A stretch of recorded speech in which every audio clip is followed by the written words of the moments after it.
Olá pessoal, meu nome é Nara, bem-vindos ao meu canal. E no vídeo de hoje a gente vai começar a conversar sobre os diários do Tolstói.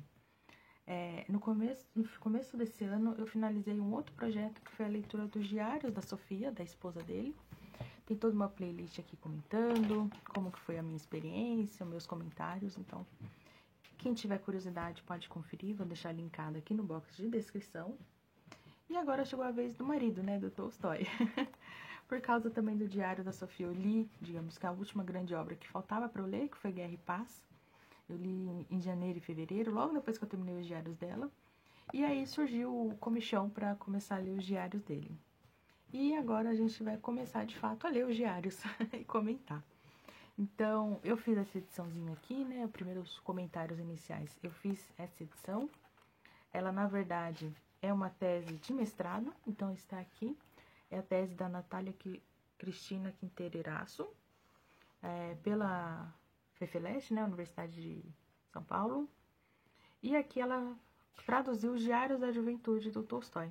Então, só depois que eu fiz eu percebi que eu errei, mas aqui tá de 1845 a 1857. Na verdade, é de 1845 a 1856, né? Eu fiquei muito empolgada e coloquei um ano a mais aqui. Mas, para quem tiver curiosidade, está aqui, vocês conseguem acessar essa tese no banco de teses da USP. Então, o que eu fiz foi simplesmente baixar e encadernar, né? Como se fosse um livro mesmo. Então, como vocês viram ali no começo, eu já tenho aqui vários post-its aqui em ação. Então, o primeiro são as leituras que o Tolstói fez. Então, tem mais algumas leituras, eu não coloquei todas as leituras, porque muita coisa a gente não tem acesso. Porque ele leu, por exemplo, na Revista Contemporâneo, que é uma revista que ele publicou, enfim, uma revista da época, e que, de fato, a gente não tem acesso, não tem tradução. Vai lá saber se tem edição para esse livro hoje em dia, e não ficou perdida nas páginas dos jornais. Mas, enfim, tá aqui as leituras que ele comenta. Então, por exemplo, a gente tem... A primeira coisa que ele fala é sobre as instruções da Catarina. E eu marquei essa leitura porque é muito interessante, né? Ele tá estudando direito, enfim. Depois vem Montesquieu, esse romance da George Sand, que eu não conhecia. Esse texto, essa obra do Laurence Sterne, que é uma viagem sentimental através da França e da Itália, que eu também não conhecia. História da Revolução Francesa, História da Inglaterra, O Judeu Errante do Sul, 3 livros do Rousseau, acho que ele tinha um gostinho especial pelo Rousseau. Então é Emílio, ou da Educação, Júlia, Nova Heloísa e o Confissões do Rousseau. Fiquei bem interessada em conhecer essas obras do Rousseau. David Copperfield foi quando ele leu ali, foi um queridinho para ele, e isso eu acho muito engraçado, porque eu li David Copperfield, simplesmente não funcionou para mim, mas era um favorito do Tolstói. Aí continua a listinha aqui atrás ainda.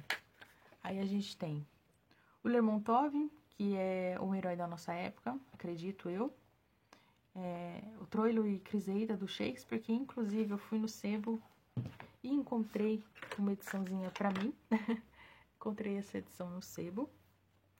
Foi R$7. E por que eu marquei isso? Porque ele tem uma frase que comenta que só é possível conhecer as pessoas na sua infelicidade. E o que isso faz lembrar? O início de Ana Karenina. De todas as famílias felizes se parecem, mas cada família é infeliz à sua maneira. Então, eu fiquei curiosa para conhecer essa peça. Depois, tem esse romance do Victor Hugo, Claude Jeu, não sei como fala. Tá certinho. Depois teve Memórias do Caçador, do Turgenev, ele leu e ficou maravilhado. Inclusive, nesse volume, não tem muito, né, nesses anos desse diário, não comenta muito, mas no próximo volume do diário, né, o próximo grupo de anos, ele vai se aproximar bastante do Turgenev, ao mesmo tempo que ele e o Turgenev vão discutir. A Filha do Capitão do Putkin, A Cabana do Pai Tomás, inclusive esse trecho que ele lê, A Cabana do Pai Tomás, é bem curioso, porque alguns dias antes ele faz uma crítica, né, à literatura produzida por mulheres, e logo depois ele fica maravilhado com essa história escrita por uma mulher. E por fim, a história do Estado Russo, e nessa época, né, mais pro final do diário, ele lê várias histórias do Estado Russo, já pensando, inclusive tem um comentário aqui, em escrever uma história da Europa, e o que isso faz lembrar? Guerra e Paz. Enfim, então tá aqui as leituras. Aqui tá alguns pontos que eu vou conversar aqui durante o vídeo com vocês, que me chamaram a atenção. Aqui do outro lado é uma espécie de tema, né? A temática inicial da obra do Tolstói, então eu chamei de ciclo caucasiano. São histórias que remetem ao Cáucaso, enfim. Então, aqui tem contos, tem esses, né, contos aqui, 2 novelas. No caso, essa novela é mais pro final da vida, né? Que ele escreve e publica póstumamente. E essa aqui, Os Cossacos, que é da década de 60. Então, década de 50, então, tipo, depois disso aqui, ele publica Os Cossacos e, por fim, o Hadid Murad. E aqui são as obras que ele comenta nesse diário, né? Que ele está em gestação, ele está escrevendo. E, no caso, publica mesmo a infância, que é a minha próxima leitura oficial, digamos assim. Mas vamos começar. Então, o primeiro ponto, né, que eu queria conversar com vocês é essa questão em relação ao diário dele. Para que ele vai usar o diário? Então, vocês podem ver que, ó, ele tem uma entrada do ano de 1847, 1850, 1853 e 1854. Então, nesse conjunto aqui de regras, ó, vou abrir aqui para vocês. Então, aqui, página 32, o que ele fala? Aqui. Nunca tive um diário porque não via nenhuma utilidade nele, mas agora que estou empenhado no desenvolvimento de minhas capacidades, com o diário estarei em condições de julgar o curso desse desenvolvimento. No diário deve haver uma tabela de regras e no diário também deve estar definidos meus atos futuros. Então, a primeira abordagem, né, que o Tolstói teve com relação ao diário é essa coisa de desenvolvimento pessoal, de escrever um conjunto de regras. Inclusive, aqui um pouquinho mais para frente, tem essas regras, né, regras da vida. E aqui eu acho que vale a pena um vídeo só sobre isso, porque são regras bem interessantes e regras que podem servir pra gente hoje em dia também. Então, no início, né, era esse conjunto de regras, depois na página 44, 3 anos depois. O que ele fala sobre isso? Então, aqui.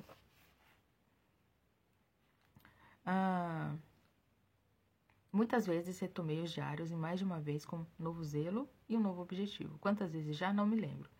Não importa, talvez o largue de novo. Em compensação, é uma ocupação agradável e será agradável reler, como foi agradável reler os antigos. São tantos os pensamentos que vêm à cabeça e parecem notáveis, mas quando vamos ver, é tudo um vazio. Já outros são verdadeiramente aproveitáveis. Para isso é que é necessário um diário. Pelo diário é muito cômodo julgar a si mesmo. De novo, é um conjunto de regras de melhoramento, e ele, depois de traçar essas regras, ele começa a mostrar o que ele não estava seguindo e por que ele não estava seguindo. Inclusive, a grande inspiração dele, né, foi o diário do Franklin, dos Estados Unidos. Esqueci o sobrenome dele agora, mas vou pôr aqui na tela, que é esse diário que ele marcava quando ele saía, né, não saía das regras, né, que ele tinha se proposto. E depois a gente vai para o ano de 53, 3 anos depois de novo, na página 124. Então, vamos ver o que ele fala sobre isso. A ideia de escrever em livros diferentes meus pensamentos, observações e regras é muito estranha.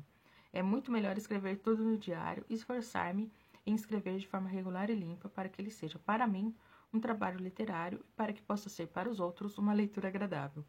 No fim de cada mês, ao revisá-lo, posso escolher e extrair o que achar notável. Para facilidade, vou fazendo um pequeno índice de cada dia em folhas separadas. Então, aqui, no ano, né, de 53, vamos conferir se é isso mesmo, isso. No ano de 53, ele já tá com a escrita, né, já tá começando a escrever, e aí o diário já muda. Ele deixa de ser uma coisa pessoal para regras, enfim, e passa a ser um laboratório de escrita. Então, aqui ele vai colocando pensamentos, observações e regras, né? Enfim, as regras continuam.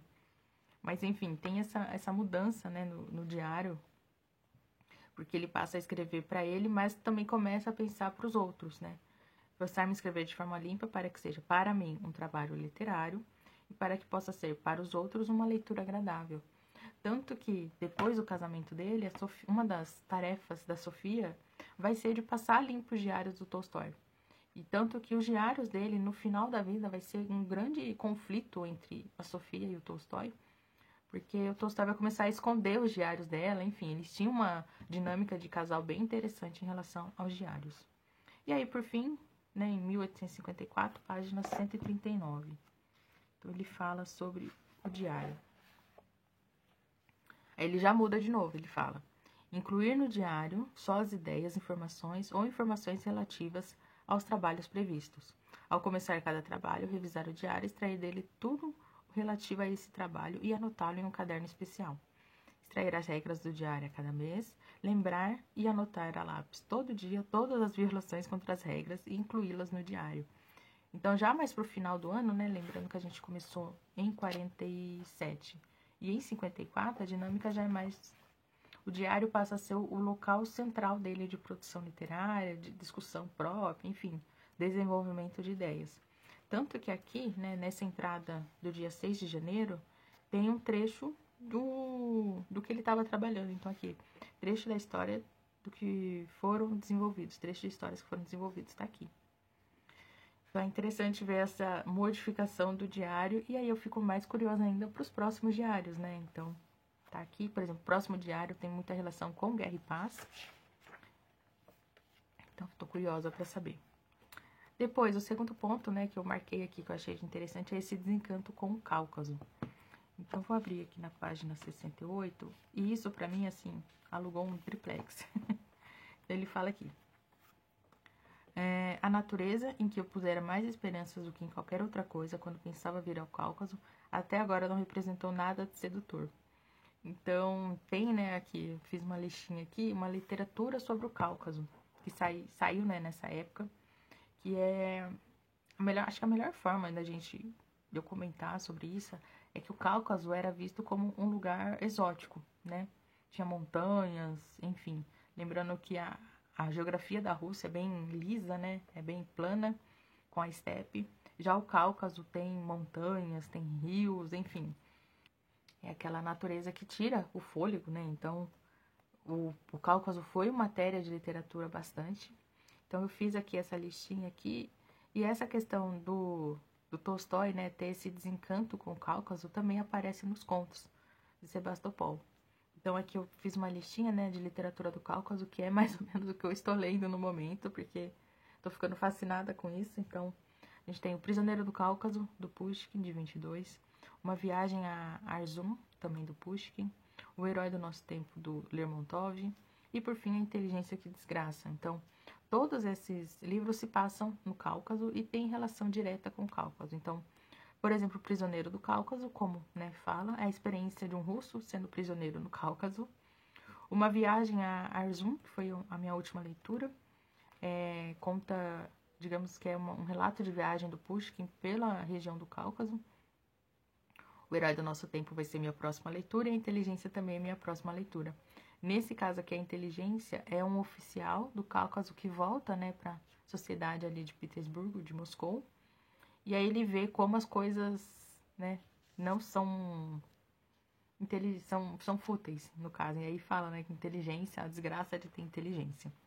Mas enfim, tem essa questão do Cáucaso, que também acho que vale a pena um outro vídeo só sobre isso, porque de fato é um universo à parte. Inclusive tá faltando aqui um livro, que eu já vou até anotar. Mas esse é já mais pro final da década, que é uma leitura recente que eu fiz, participei de uma oficina de tradução, que é o Duelo, do Chekhov. É uma novelinha dele que se passa também no Cáucaso e tem essa questão relacionada ao desencanto e tem mais alguns detalhezinhos muito interessantes. Mas ela já é do final do século XIX já, em 1890, alguma coisa assim. Enfim, tem essa questão do Cáucaso. E depois tem essa reflexão sobre a juventude. E essa reflexão que ele faz sobre a juventude, né, o passar dos anos, enfim, me lembrou muito um estudo pessoal que eu fiz, que foi o Romance de Formação. Então, eu fiz um estudo, né, desse livro, então eu li os romances, fiz comentários aqui ao longo da leitura, e aqui o Franco Moretti, né, por meio desses livros aqui, ele faz uma análise, né, ele faz a história do romance de formação e, consequentemente, a história de como a juventude é entendida, né, foi desenvolvida ali. Então, no Tolstói, o que a gente tem? Primeira página a 47. Então, o que ele fala? Então, aqui ele está comentando, né, a vida, como que está sendo a vida dele, e no final, criei juízo e envelheci. Ou seja, a juventude significa você envelhecer.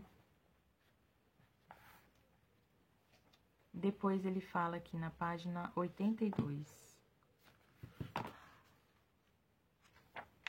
Então, aqui no 82 é muito interessante essa. Então, aqui, todas as pessoas jovens têm uma época em que não possuem nenhuma ideia firme das coisas, isto é, das regras, e criam tanto umas como as outras. Nesta época, elas evitam os interesses práticos e vivem no mundo moral. Eu chamo esta época de transição juventude. Do que depende a prolongação dessa época? Pareceria, tal como eu disse, que nesta época as pessoas jovens ocupam-se da formação das ideias firmes sobre as coisas e das regras. Quanto mais inteligente for o homem jovem, mais rápido deverá passar esta época. Ele se estabelecerá regras e viverá em conformidade com elas. Quem lembra, né, que eu comentei o início do Diário do Tolstói é cheio de regras. Mas, na realidade, acontece completamente ao contrário. O lado prático da vida, quanto mais nos movimentamos em direção a ele, exige nossa atenção mais e mais. Mas, quanto mais tem o homem inclinação para a reflexão, e por isso encontra nela o deleite moral, tanto mais se esforça ele em afastar dele o período desta transição. Então, é interessante porque, para quem lê assim, literatura russa, enfim, deve conhecer a figura do homem supérfluo. E o homem supérfluo é, em resumo, esse homem que está voltado para a reflexão e parece que ele é um jovem para a vida, né? Ele não sabe viver a vida adulta. Então, é interessante ver essa reflexão que ele faz no diário dele sobre a juventude. E depois, por fim, né, na página 123, no ano de 1853,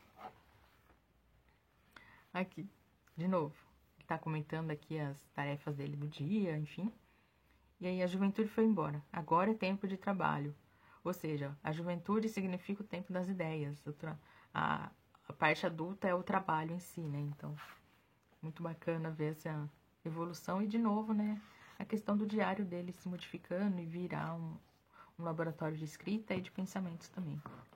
E, por fim, o último tópico que eu quero falar com vocês é o mais querido para mim, que é pensamento sobre história, né? Ele fez algumas reflexões interessantes sobre história, então, para eu começar na página 86. Então, aqui. Só agora entendi que a segurança nos fatos futuros é ilusória. O que se pode ter esperanças em si próprio só naquilo que já se viveu.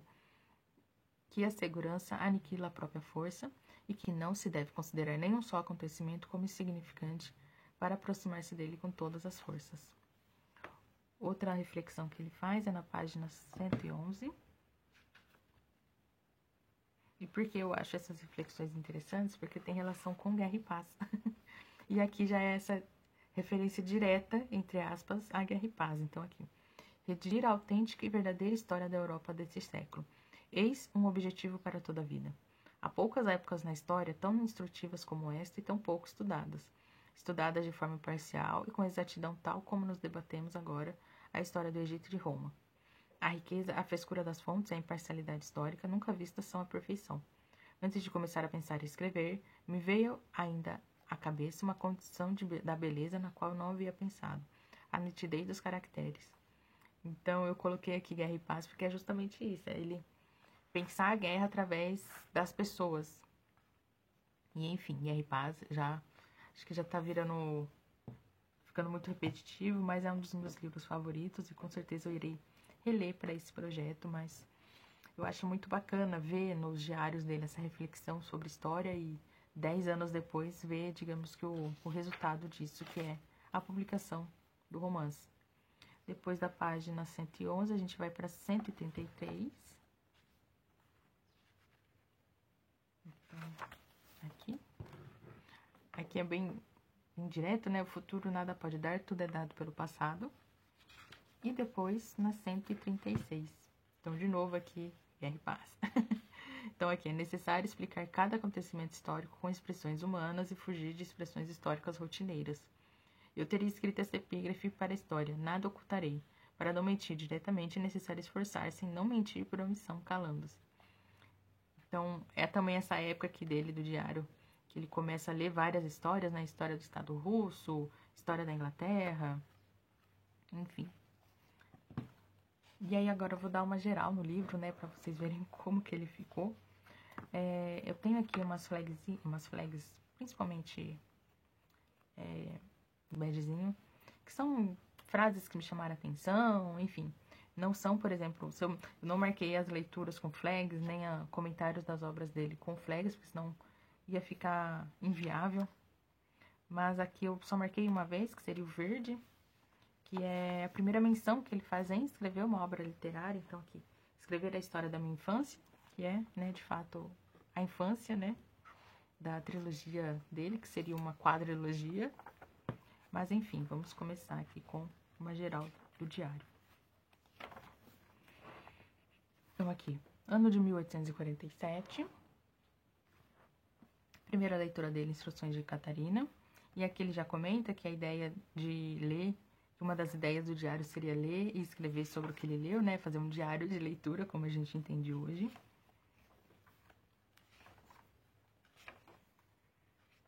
Então, aqui já é a parte das regras, que vale um vídeo só para isso, porque é muito interessante. E aqui, como que eu fiz, né? Eu segui mais ou menos um código de cores bem simplesinho, então, tudo que tiver de verde é relacionado às obras do Tolstói, então, quando ele está escrevendo alguma coisa, que ele tem alguma ideia. Então, está aqui. Esse diário também é o período que ele estava no exército, né? Então, vocês podem ver aqui, deixa eu continuar aqui rapidinho, que ele comenta onde ele estava, né? Então, tem o ano, o lugar onde ele estava, então sempre está mudando isso, essa questão do ano. E aqui em azul, né, que eu marquei, são as leituras que ele fez. Então aqui, de novo a obra dele, aqui a leitura. Aí tem algumas entradas que são bem longas, né, que eu imagino que é quando ele ficou longe do diário. Tem entradas que são curtas também. Daqui ano de 52, a reflexão dele sobre a juventude. E aí tem, por exemplo, trechos de conversas que ele teve com outras pessoas, trechos de músicas também, músicas que ele escutou, né, músicas cossacas. Então aqui de novo ele já tá em outro lugar.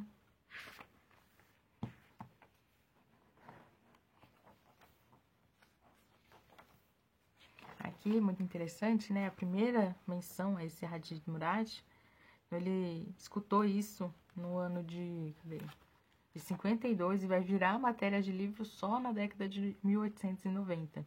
Então, ele escutou essa história de um...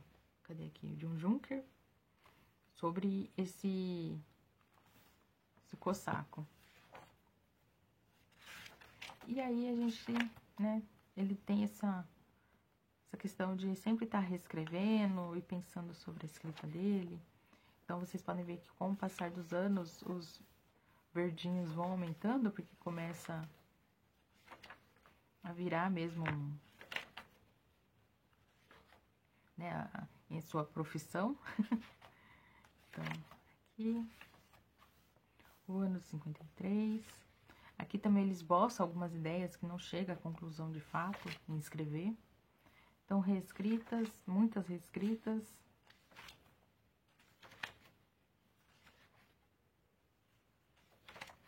Essa aqui é uma canção também que ele escutou, e aqui eu fiz alguns comentários, porque eu não entendi muito bem sobre essa canção, o que ela queria dizer.